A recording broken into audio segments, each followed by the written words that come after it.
എൻ്റെ ഒരുപാട് നാളത്തെ ആഗ്രഹമായിരുന്നു മൂക്ക് കുത്തുക എന്നുള്ളത്.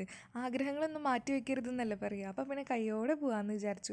വീടിൻ്റെ അടുത്തുള്ള ജ്വല്ലറിയിൽ പോയിട്ട് ഞങ്ങൾ മൂക്ക് കുത്താമെന്ന് വിചാരിച്ചു. പിന്നെ കണ്ണാടി കണ്ട പട്ടി ഷോ നിർബന്ധമാണല്ലോ, പ്രത്യേകിച്ച് ഈ ടൈമിൽ എവിടെ പോയാലും ഫോട്ടോസ് എടുത്ത് കൂട്ടും. അങ്ങനെ ഞാൻ പേടി കാരണമാണ് ഗൈസ് ഞാൻ പോവാൻ ഇത്ര ലേറ്റ് ആയത്. പെയിൻ എടുക്കുമോ എന്ന്. അങ്ങനെ അവസാനം ഞാൻ കുത്തി ഗൈസ്, കുത്തി. അതെ, എനിക്ക് എന്തിൻ്റെ കേടായിരുന്നു. കണ്ണിൻ പൊന്നിച്ച് പറഞ്ഞു ഞാൻ വിചാരിച്ചു, പക്ഷെ ഞാൻ വിചാരിച്ച അത്ര വേദനയൊന്നും ഉണ്ടായിരുന്നില്ല. കണ്ണ് കാണാതെ നിങ്ങൾ വിശ്വസിക്കുന്നത് എനിക്കറിയാം, പക്ഷേ കണ്ണിന് എന്താ വെള്ളം വന്നതെന്ന് എനിക്കറിയില്ല. പക്ഷെ എനിക്ക് പെയിനൊന്നും എടുത്തില്ല. പിന്നെ ഞാൻ എൻ്റെ ഫോട്ടോസും വീഡിയോസൊക്കെ കുറച്ച് എടുത്തു. ആദ്യമായിട്ടാണല്ലോ മൂക്ക് കുത്തുന്നത്. അപ്പോൾ ആരെങ്കിലുമൊക്കെ എന്നെപ്പോലെ മൂക്ക് കുത്താൻ ആദ്യമായി ആഗ്രഹിച്ചിരിക്കുന്നുണ്ടെങ്കിൽ സമയമൊന്നും പാഴായിട്ടില്ല, ഇനിയും നിങ്ങൾക്ക് സമയമുണ്ട്.